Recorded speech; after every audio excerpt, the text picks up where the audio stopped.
So we did just say this was all about hacking, hackathons, but we do want to keep a conversation going with people who are kind of talking about big ideas, important ideas. So we'd like to invite a few speakers onto the stage. So our moderator will be Kartik Talwar from ETH Global and SV Angel, and deserves a big round of applause for all the work that he's done. If you see him... Way to go, man! If you see him, say thank you, and everybody else at ETH Global as well. We have Balaji Srinivasan, the CTO of Coinbase, X21.co and Earn.com as well, among many others, and Vitalik Buterin, the founder of Bitcoin Magazine. Welcome. Thank you.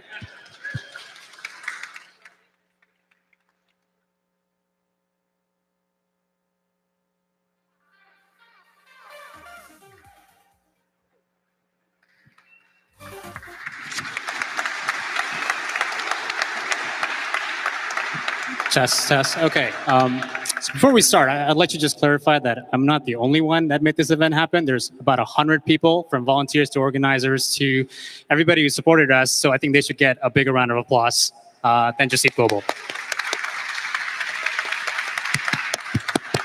So we're going to cover a lot of stuff here, everything from kind of high-level thoughts into this ecosystem to going granular into the tech. But let's just start off with something simple. I know you guys have a really good history of meeting a few years ago. Balaji, why don't you tell us about how you met Vitalik initially? Yeah, sure. So the first time I met Vitalik was actually in late 2013 when I was at Andreessen Horowitz. And at that time, Blockstream, or the ancestors of Blockstream and the ancestors of Ethereum, were actually all co-founders of the same gigantic startup. Most people don't know that Blockstream and Ethereum were once on the same side. There's just a huge conference room with a bunch of people there, and I said, who are the founders? And everybody raised their hand at the same time. And I was like, oh, this is going to be interesting. So that's how I met Vitalik. Awesome. So we're also going to do a Q&A at the end. And if you have any questions for Vitalik or Balaji, please tweet us at ETH San Francisco, or use the hashtag ETH San Francisco, and we'll kind of moderate and get the questions up at the end. So Vitalik, your title is Chief Scientist of the Ethereum Foundation, or the Ethereum Project, and Balaji, you are the CTO of Coinbase. What is it that you actually do at these organizations? What does kind of your day-to-day look like? What are some of your responsibilities or projects you're involved with? Kind of give us an overview of what you do. Number one, fundamental research on things like proof-of-stake, sharding, plasma, protocol economics. Number two, helping to kind of go a little further down the pipeline and actually write down the spec. Very often write proof of concept code for kind of testing and proving and simulating different kinds of ideas, or at least writing what would eventually end up kind of becoming the first version of certain pieces of code. Coordinating with and talking to other researchers, kind of participating in the discussion around the Ethereum Foundation and Foundation's overall strategy. Fighting with Bitcoin maximalist trolls on Twitter. Yeah, probably the big ones. Yeah, so I joined in May, and typically what I do is one part technology, one part management, and I'm trying to, we're driving Coinbase towards a multi-asset or many-asset and many new crypto technology future. And so I'm doing a lot of that. You'll see a bunch of that manifesting on Coinbase, this quarter and in the quarters to come. And a typical day is basically like, can be writing API specs. It can be managing folks. It could be working through all the various legal details to get something new launched. Great. Kind of taking a step back, how did you initially get involved into the space, and sort of what motivates you and why? So I first joined the space back in 2011, and I heard about it from my dad, and I actually ignored it because I thought, wait, how can kind of pure bits on a computer that are not backed by anything have value? Then I heard about it again from the internet, and I thought, okay, this might be something that's kind of worth looking into. And I popped into the Bitcoin forums, then comes the story that I already told in many cases many times about starting to write for Bitcoin Weekly, then moving over to Bitcoin Magazine.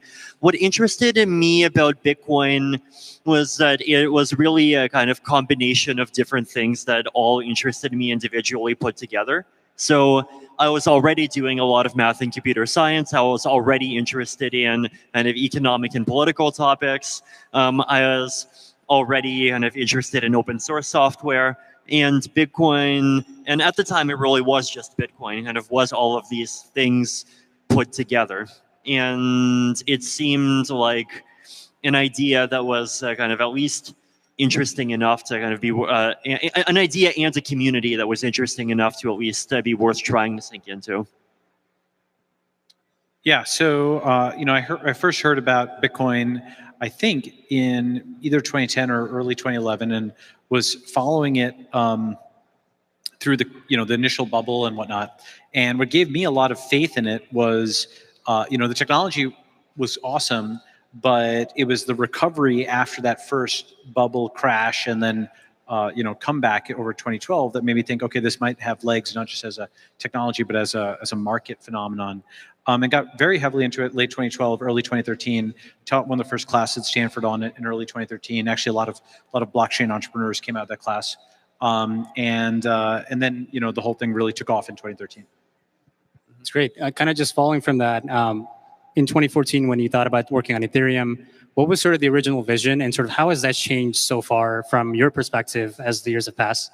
And Balaji, if you were to comment on that later, how has your perspective still kind of being involved from the early on stages has changed about the ecosystem? So my vision for Ethereum actually started off being incredibly unambitious, right? Because I was working on this project called Mastercoin, and Mastercoin was this initially this and always this layer 2 system on top of Bitcoin that was trying to expand the utility of the blockchain, going beyond just payments into other use cases, including decentralized exchange, betting, domain name systems, crowdfunding, like different kinds of contracts. And Mastercoin took what I described as the Swiss Army knife approach, where they said, here's 23 use cases. For each use case, let's make a feature, and let's make a protocol with 23 features. And I was kind of hired into this team very briefly, and my immediate approach is, can we try to take some of these features and immediately start generalizing them, right? Can we start, instead of creating 30 features for 30 use cases, come up with single features that can be designed in ways that are kind of more general purpose and abstract and allow a bunch of other sets of use cases. So I started off just kind of generalizing two-party financial contracts. And I basically said, instead of just having one parameter, which is the leverage, you turn it into the whole thing into a mathematical formula. Then from there, I created this white paper that I called Ultimate Scripting. And the idea was basically to replace Mastercoin's entire feature set with this programming language. And I sent this white paper off to the Mastercoin team. And I thought, like, this is obviously such a powerful and amazing and obviously the right way to go. And they said, this looks interesting, but this seems ambitious, and this seems like this will be a very far along step in our roadmap, and maybe we'll get to it in a year. And I'm like, guys, this is like so obviously the thing that you're supposed to do, and you're going to wait an entire year? Well, screw that, I'm going to do it myself. And started doing that, wrote the white paper myself, sent it to 15 people, and kind of Ethereum came out of that.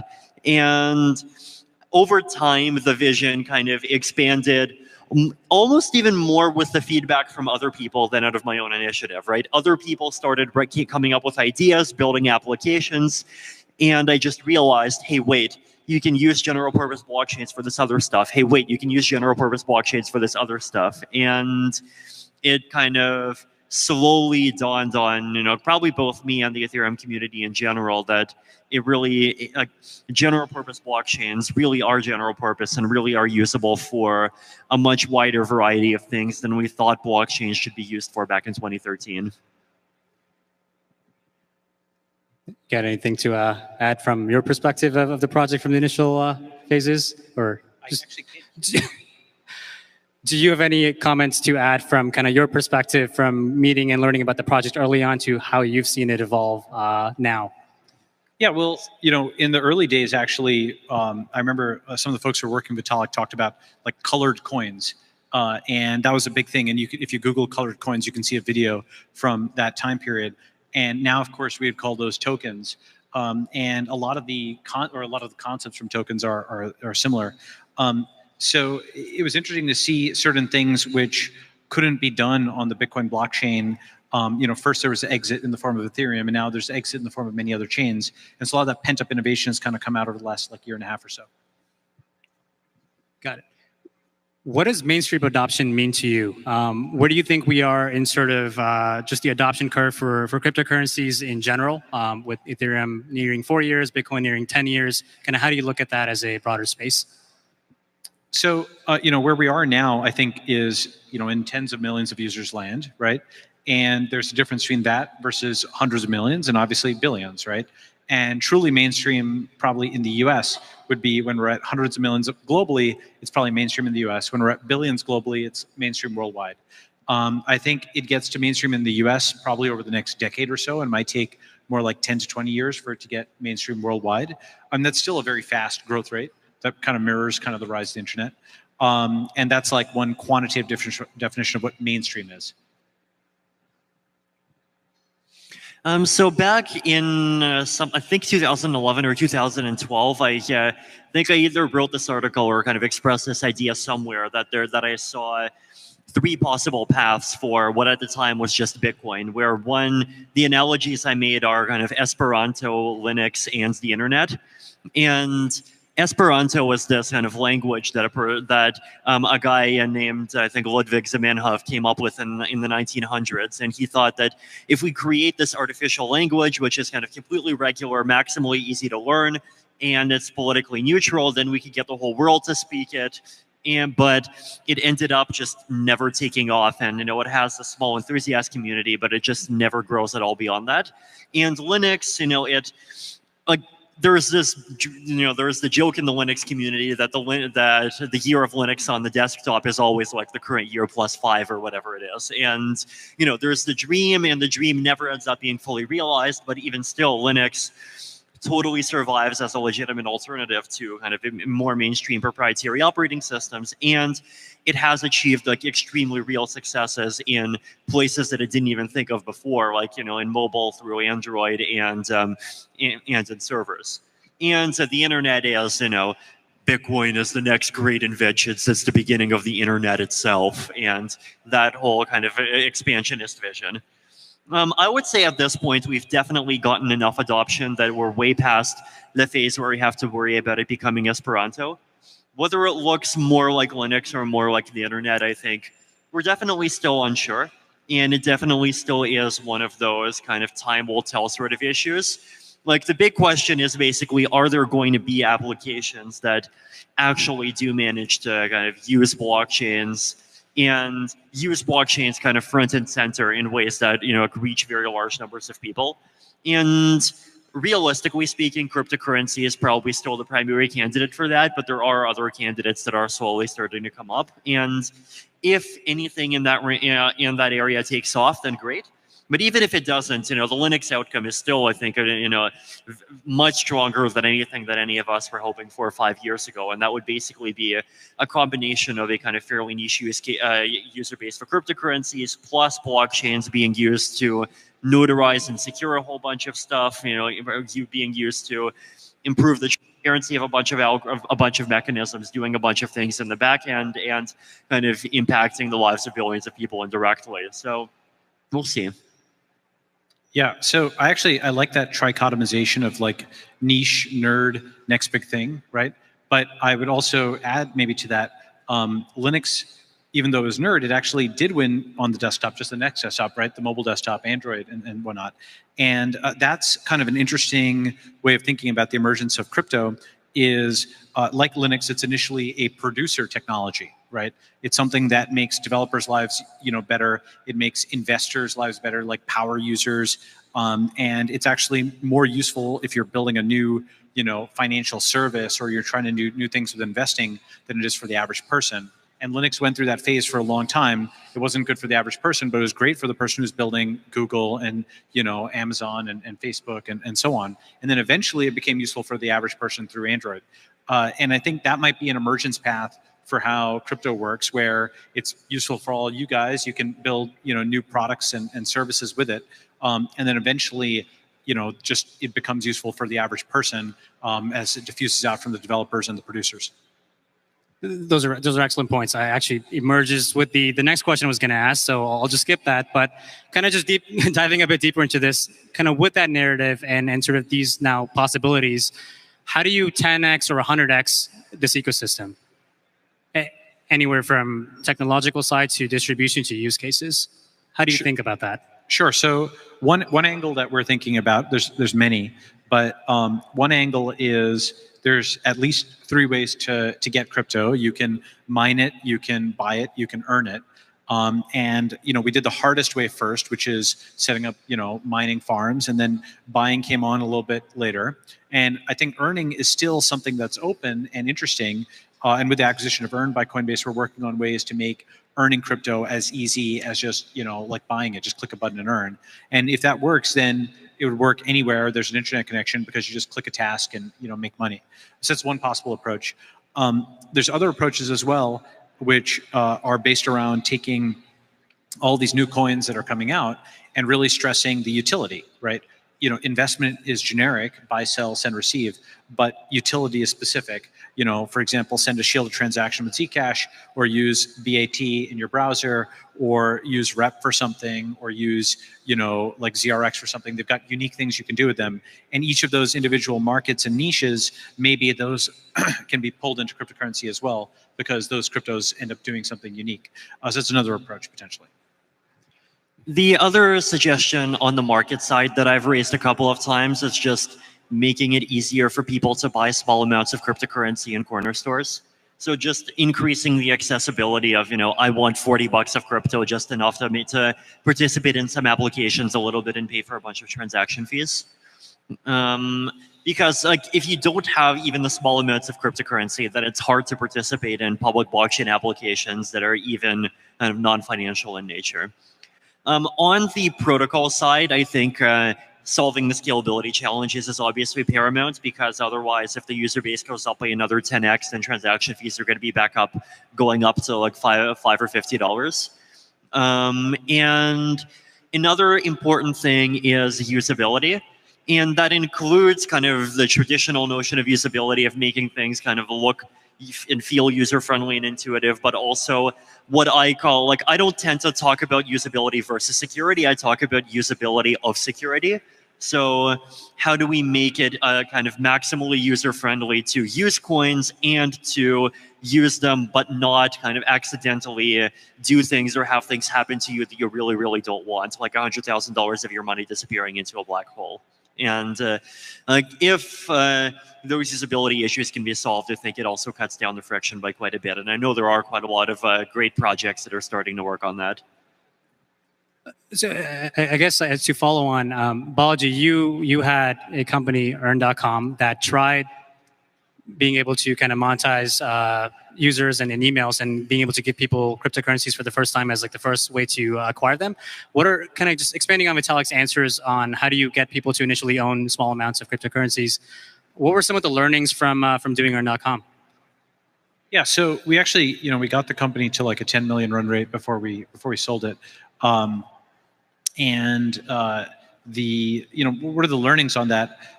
Well, in theory, you can do lots and lots of different kinds of tasks, paid tasks. In practice, we found that those tasks that were crypto native in some way were the most popular initially, because that was a community that was familiar with it and that liked accepting crypto. I do think that over time, as we get better at smaller payments, as Vitalik was talking about, as we have more people who are familiar with crypto, it'll become very common to just like you tweet and you're sending information, or you fave somebody's tweet or whatever, you're sending like a bit of information effectively, but plus a lot of metadata. It'll be very, very common to do these tiny little payments as part of doing other actions within an app, right? So the blockchain is part of it. It's an important part of the app, but it's an enabling part of the app, and there's other stuff around it. And like Earn is like one manifestation of that, but there's others. And so that's one of the things I've thought a lot about. Do you think a bigger audience for blockchains in general is machine-to-machine payments, or is it broader or bigger on the user side, if that makes sense? The biggest consumers, will they be machines paying machines, or is it humans interacting with machines? Well, I think it's a completely new thing that you can have machines holding money that like didn't exist before, that you could literally put a private key on a machine and actually have a true intelligent agent that could earn on, you know, on its own and trade on its own. So simply the fact that that's possible is a new thing. I think it'll take a while for the fullness of that to be appreciated, but you know, I know that it's already a subculture. You know, the trading bot subculture. There's all these people who communicate about this stuff. They do these algorithms online, and there's people who do this from college students all the way up to like large hedge funds do this. So there's definitely starting to be that movement. It's hard to say what the percentages will be in the future, though. Vitalik, if you were to comment on some of the most underrated technological improvements in the Ethereum ecosystem, what would you say some of those things are? Underrated technological improvements, I would probably say ZK at this point, ZK snarks, and specifically the extent to which you can use ZK snarks already to improve the privacy and scalability of applications. Like there are teams already, like there's the team being led by Barry Whitehead is probably the biggest one, that are trying really hard on making things like privacy-preserving tools for Ethereum, using snarks to create more scalable ways of transaction batching techniques to create more secure and more scalable versions of plasma chains and things like that. So I think there's definitely a lot of people that don't appreciate just kind of how close the technology is to reality even already. Balaji, what would you say are the most overrated parts of the space? Well, you know, I always respect folks who are working hard and, you know, respect entrepreneurs and so on. I do think that the whole, you know, banking movement of, you know, blockchain, not Bitcoin, and private blockchain and so on, arguably overrated. And, you know, the reason is I think a blockchain without a native digital asset is something which, you know, you lose a lot of the benefits of a blockchain, I believe.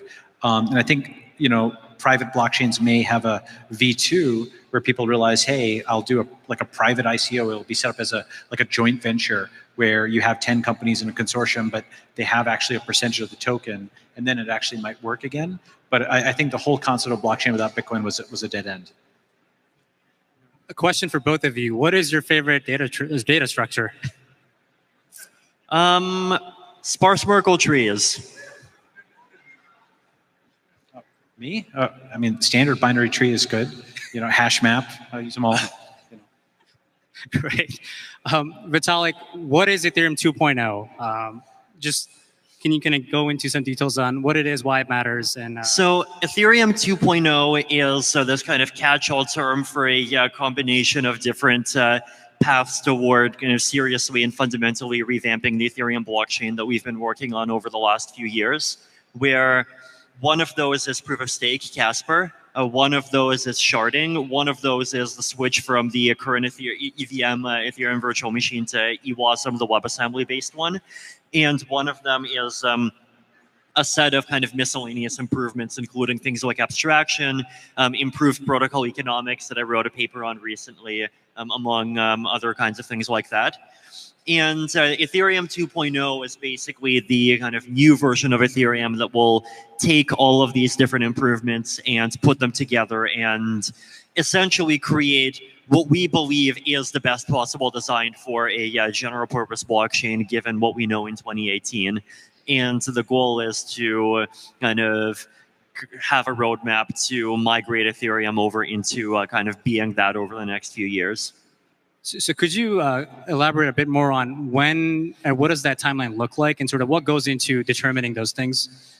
Sure. So one of the kind of big things that's made me a lot more optimistic about the whole thing over the last maybe 4 months specifically is that the research side has really kind of congealed and stabilized a huge amount, right? It feels like the research side at this point is like there's no kind of significant unsolved theoretical problems left. It's basically all details and kind of safety checking and verification.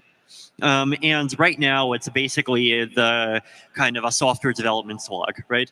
And we're familiar with software development slogs. So like if you recall Ethereum 1.0, going from the original first step of the Ethereum white paper to Ethereum 1.0 being released altogether took 19 months. And right now, we're actually very significantly ahead of the initial white paper release. So like I would say right now, Ethereum 2.0 and with where the protocol is and where the software development is probably where Ethereum 1.0 was possibly in maybe the fall of 2014.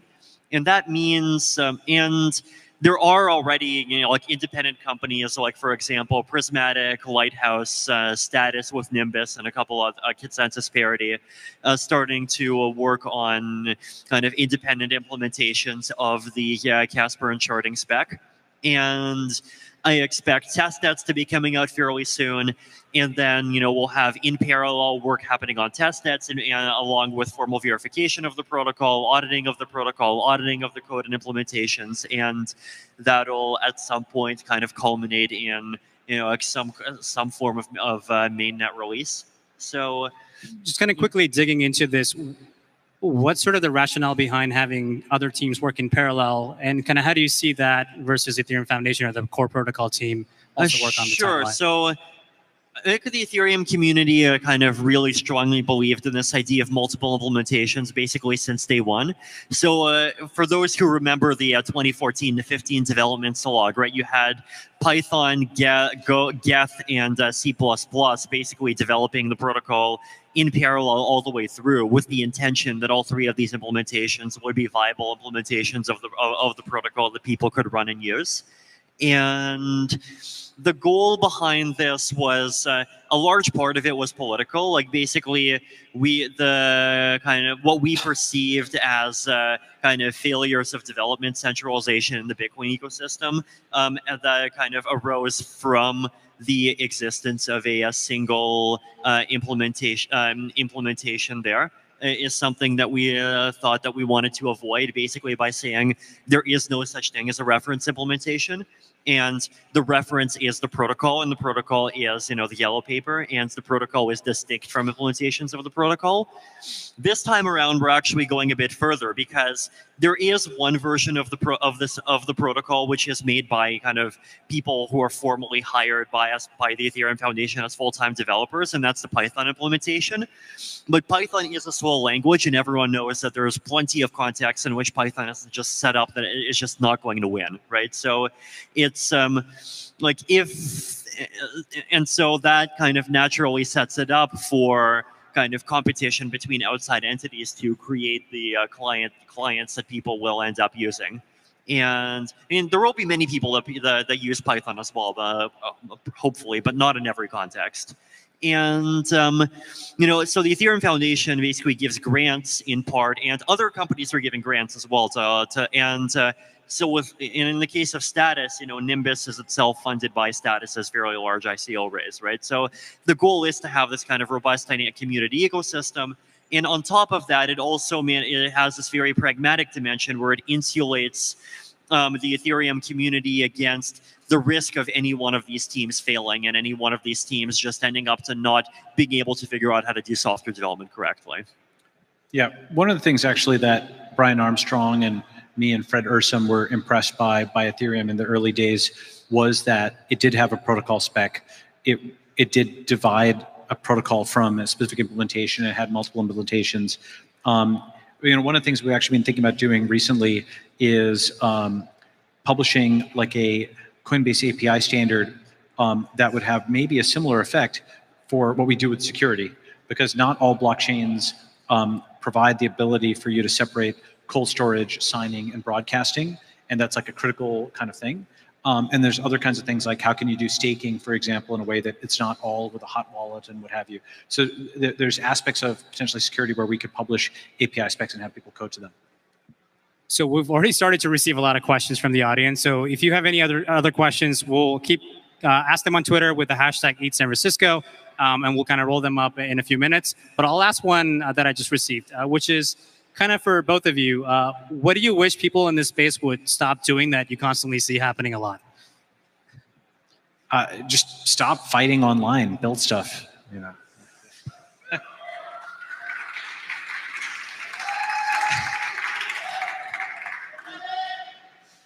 I mean, I would edit that slightly to fight online constructively, but and I do think disagreement is important, and proposals need to be criticized, and like I need to be criticized, and Vlad needs to be criticized, and like every single research, like every single idea, regardless of of who it comes from, needs to kind of pass a trial by fire, because ultimately it will pass a trial by fire by people who are much more malevolent than trolls inside the Ethereum community.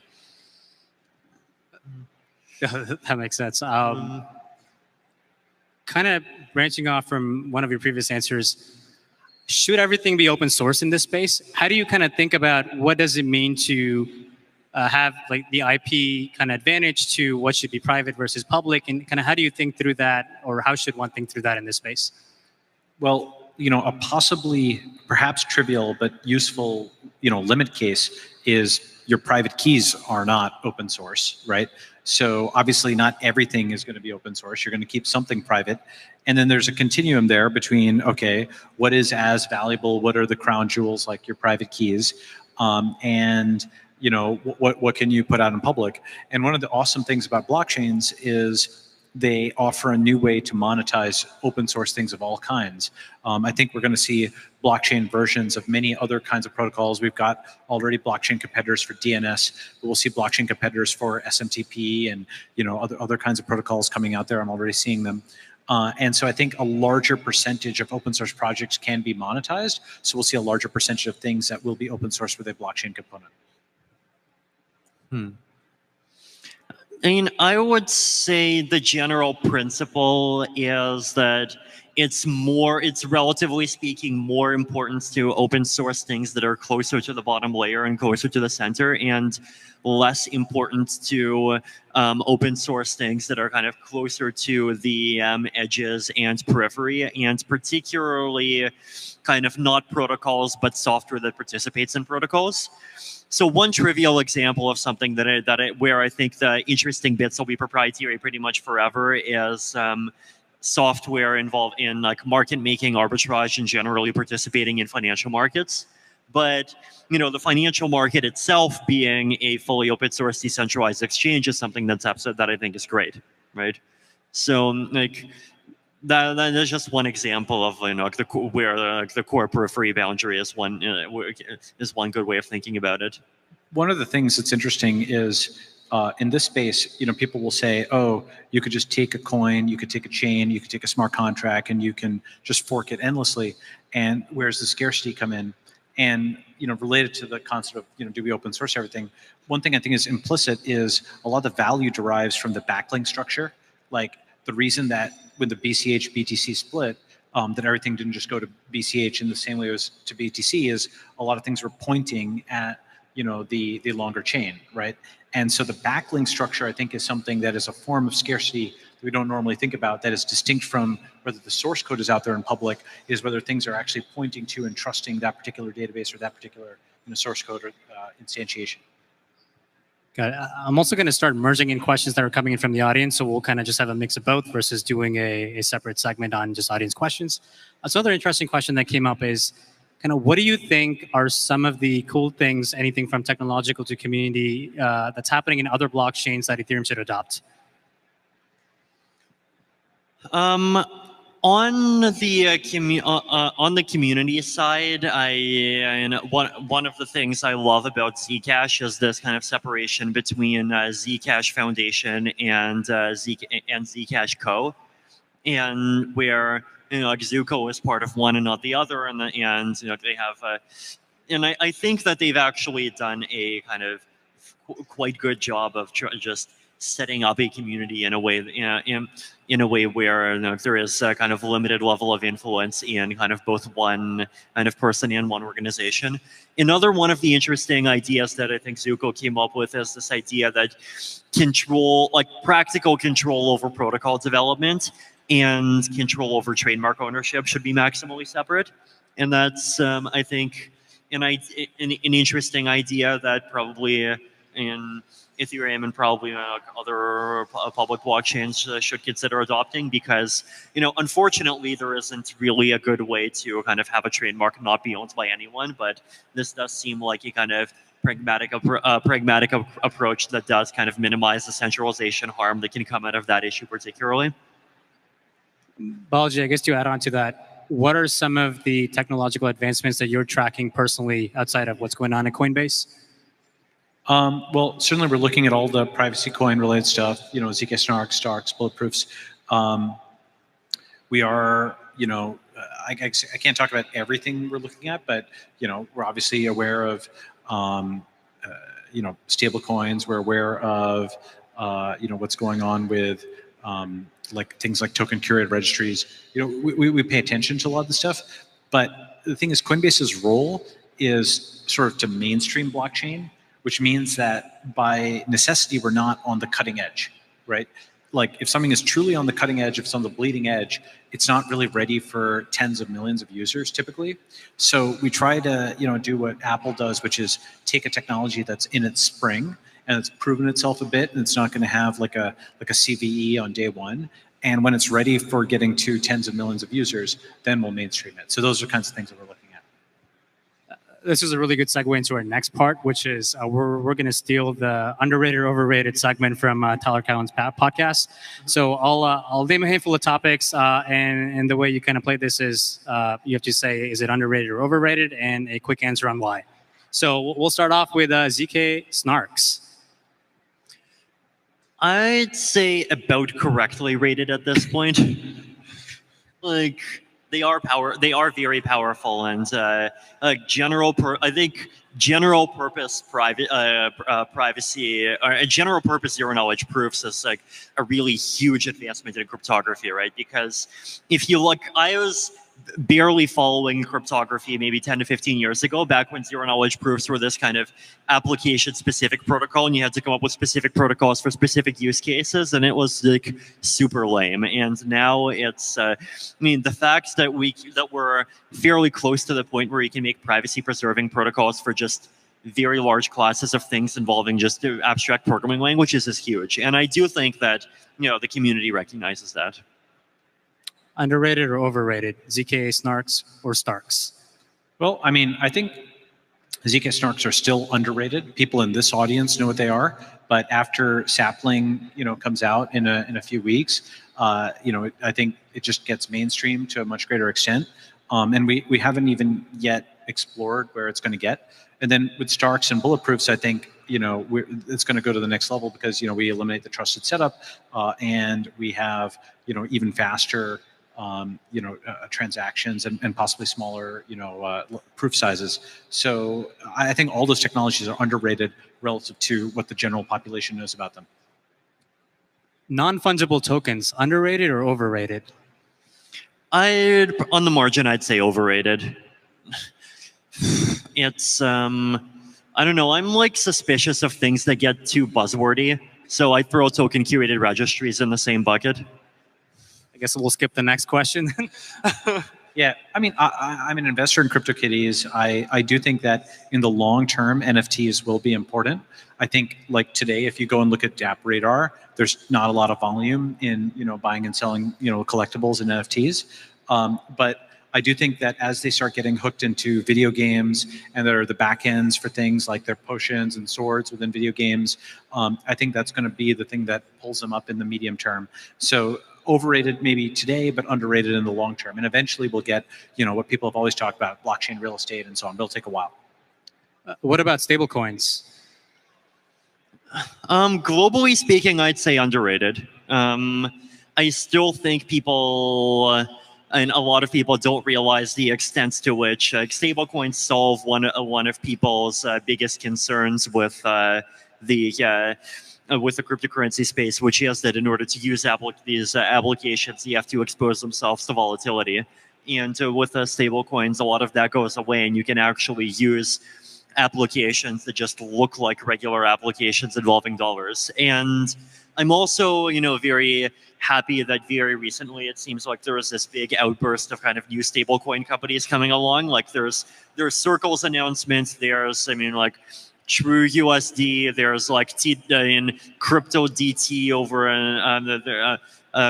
there's I forget. There's like there's a bunch of them now, right? And that means, like, first of all, it's nice to see that there's more. It's nice to see that these new ones are kind of more, more reputable and audited and so forth than the ones that came before. And it's, I'm also very happy to see that, MakerDAO and DAI is kind of doing well and continuing to prove itself and holding its value despite, overseeing ETH dropping in price by more than 80%. I think it's still a very an impressive accomplishment for a crypto-backed stablecoin to stay stable through that period.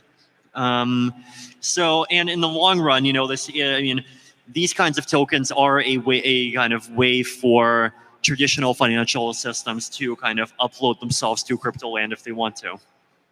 Yeah, I would say stablecoins are underrated today for a couple of reasons. But with that said, I distinguish between two kinds of stablecoins at least. There's multiple kinds, but I'd say there's one class of stablecoins that I'm somewhat bearish on, and those I'd consider the Rube Goldberg machine smart contract things that try to manufacture a stable result out of a fundamentally unstable underlying digital currency, I would argue. And then by contrast, there are the ones which I'd call, let's say, audit-heavy tech-light stablecoins, where really what they're selling is trust, the trust that you can go and redeem it for good old-fashioned US dollars or whatever fiat currency underneath. And those I'm more bullish on because I think those are actually what people really want with a stablecoin is they want the trust of redemption, which means stablecoins are more like an insurance business than like other kinds of crypto businesses because it's a question of what is the risk that I won't be able to redeem something. If you can solve those problems and if you can have a stablecoin that people really trust and that doesn't have redemption risk, then I think in the medium term we'll think of, like fintech before stablecoin is like mobile before iPhone, in the sense that every fintech company, if you could just have a digital dollar, a blockchain-based dollar, if you didn't need to do a banking partnership or something like that, you just go and program right away with a digital dollar based on the blockchain. And I think that's a really important medium-term thing that could happen if we get a working and functional stablecoin. I think one important point in favor of crypto-backed to Ruby Goldberg machine stablecoins is that they're more likely to survive an unfriendly regulatory and banking environment. Yeah, so that's a good question, and I think if you're trying to fundamentally represent a U.S. dollar, I think you can't, avoid the question of interfacing with the U.S. banking and regulatory system. It's kind of like this: if you had an app that got popular enough on Facebook's platform, eventually Facebook will knock on your door, right? Mm-hmm. And if you have something which is representing hundreds of billions of dollars, eventually, there will be some nexus to the U.S. government and so on. It's just like, it's kind of inevitable. So that's kind of a fundamental premise, and we could disagree on that. Mm-hmm. Kind of on that note, how do you look at decentralized organizations? Overrated or underrated? I would probably say is somewhat overrated in the especially in the short term. And part of and I will, this is definitely a change in opinion. I was kind of more idealistic about this subset of the space maybe 3 or 4 years ago. I think the problem is that, first of all, if you try to create complete decentralized organizations, there's just game theoretic issues and misalignments in pretty much every kind of governance that you can come up with. But also, I think a lot of the value that doesn't necessarily needs to come from kind of fully fledged, decentralized corporations in the sky running on the blockchain. It can come from incentive alignments that come out of kind of smaller and more purpose-specific gadgets. So the kind of DAICO that I came up with at the end of last year is probably one example of that. I mean, things like assurance contracts, things like different kinds of public good funding mechanisms, different kinds of quadratic voting gadgets or whatever. I think kind of more self-contained things like that are where you can kind of see more kind of stable and realistic value in the short term. Yeah, so I'm bullish on DOs, very bearish on DAOs. Like I don't believe in the autonomous aspect for a while. And why bullish on DOs?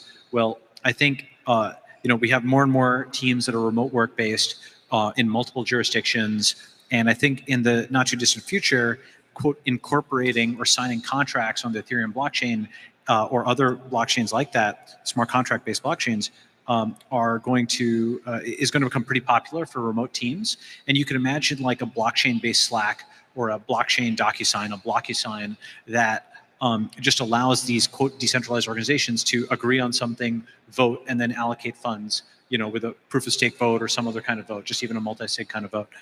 And I think that's kind of cool, where you don't necessarily need to take the entire DAO concept. You can take pieces of it and just be like, oh, here's how, we get multi-sig, for 3 people who live in 3 different countries under 3 different legal systems. We don't have to have them incorporated in Delaware. We can have something on the blockchain that's pretty lightweight. I think I'm bullish on that kind of thing.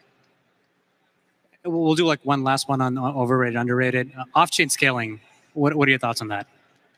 So I'm actually, I really believe off-chain is very underrated in the sense of, for most applications, unless you're Vitalik, unless you're Zuko, unless you're somebody who's a cryptographer or a very knows systems programming and so on, most people aren't going to be able to do that. And instead, they should keep most of their state in a normal Postgres database and have blockchain functionality. Right. So, blockchain, like the blockchain will provide balances, it'll provide addresses. Your users can send and receive funds, and you can keep your images and your normal user data or whatever in Postgres, like a normal kind of thing. And so then your app has, quote, 2 data stores. It's got Postgres and it's got, the blockchain, over here. And I think that kind of model is going to be like a pretty important one, a hybrid model. And moreover, anything that you can do off-chain, you should do off-chain, because the blockchains are relatively low capacity right now. You want to batch transactions, you don't want to pay fees, you want to try to do as much as you can off-chain, and then just write the absolute minimal digest on-chain. So I think that's going to be a bigger and bigger thing. One thing I wrote about 2 years ago that I'd love to see, maybe somebody here can hack it tonight, is something similar to PostGIS, right? So PostGIS is basically a set of add-ons for Postgres that adds, range queries, XY, latitude, longitude support to Postgres, which is normally just a standard relational database. I'd love to see a post chain that does the same kind of thing, but adds blockchain functionality. So it makes it easy to ingest a blockchain, do relational queries, to search and sort blockchain-based data structures, and an add-on like that. And that's the kind of thing I think would help a lot, where you're doing a lot of stuff off-chain, and then you have a digest that is written to the blockchain and it costs you something. I think that's going to be an important paradigm. We'll move on to sort of the next couple of questions we've gotten in. Vitalik, what role has threshold relay and other improvements from the Dfinity ecosystem have played into the design of Ethereum 2.0? So we're not using threshold relays specifically, and both because we prefer being leaner on cryptographic assumptions, and also because just to kind of dial back a bit, right? Well, threshold relay is this kind of in-block. Well, it's 2 things. One is it's a consensus algorithm, and 2, it's a in-blockchain random number generator, and it relies pretty heavily on kind of BLS signatures and distributed key generation. And I personally dislike distributed key generation because it's this like big extra load of cruft that you have to add into the protocol spec somewhere. And we're taking a somewhat different approach where we use BLS signature aggregation, which also uses BLS signatures and also gets kind of very high efficiencies from combining signatures together in the same way a threshold relay does. But we use this in combination with a different kind of proof of stake algorithm that uses a ghost-based fork choice rule. And I mean, this is nice, and the goal that we're targeting is actually, we do not want the security of the blockchain to be fully dependent on the security of a random number generator algorithm, right? Like we want to be able to prove that the blockchain is secure, even if the attacker chooses what all the random numbers are. And surprisingly enough, with a blockchain algorithm where you have enough validators participating at the same time, you can actually do that.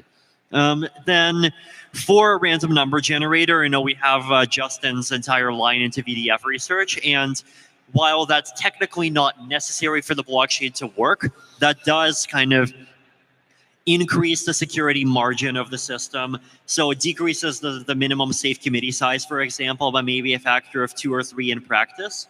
And it increases the safety tolerances by a few percent. And at the same time, random numbers are something that's useful to a wide array of layer 2 applications. And so we are building in a random beacon in chain, but we are using verifiable delay functions instead of verifiable random functions. So it's somewhat different technology. Balaji, a question for you from the audience. What geographies will we first see a mass adoption in terms of a use case for cryptocurrencies, and sort of why is that the case, or will that be the case? That's a great question. There is a thesis that it's going to be like the Venezuelas of the world and so on, where cryptocurrency has mass adoption.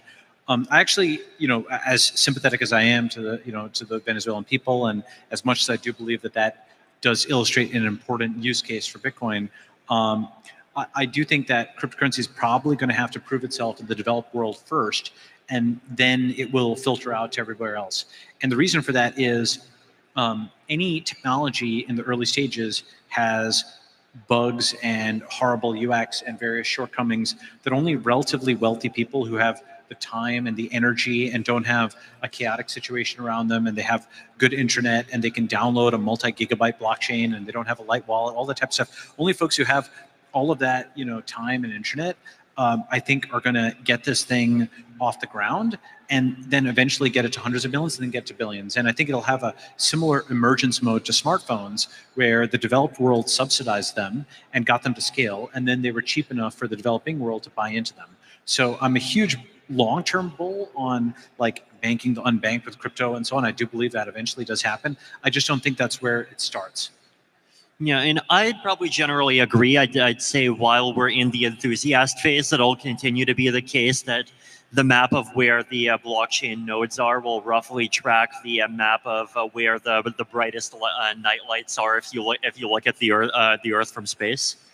But in the long term, I definitely do, and I also agree that banking the unbanked, kind of improving financial systems in cases where kind of cross-national kind of cooperation is currently weakest, and where existing governance structures are weakest and most hostile is one of the most interesting areas where they can be applied as well.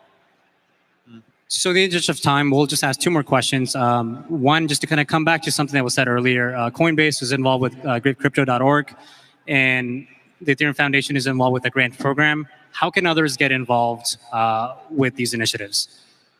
Yeah, so we have a charitable arm called GiveCrypto.org.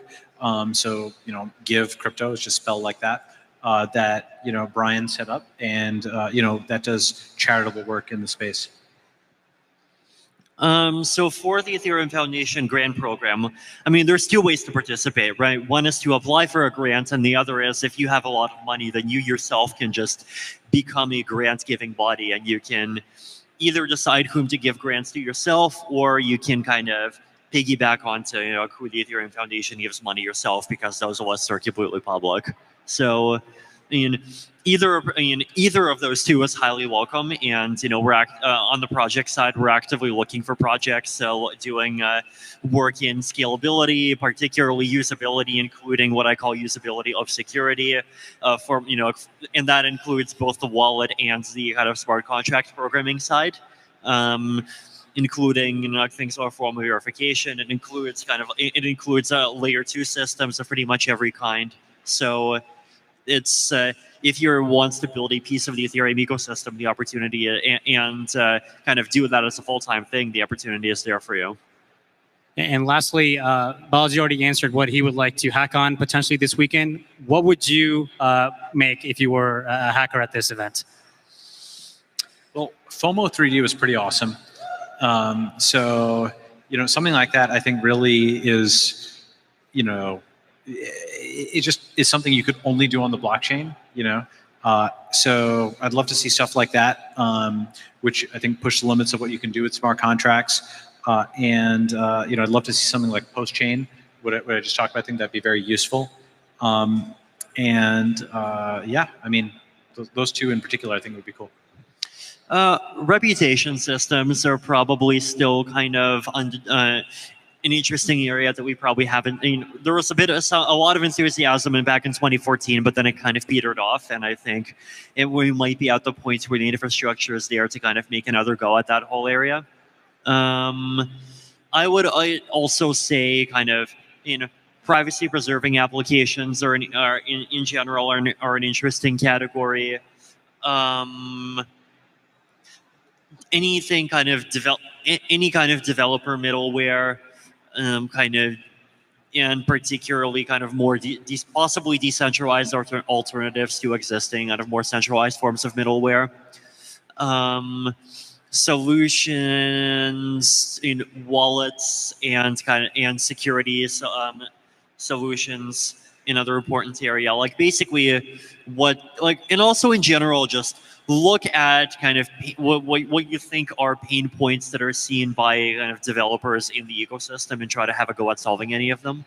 Perfect. Well, Balaji, Vitalik, thank you so much for taking out the time to share your views with us tonight. And wish all of them the best for hacking.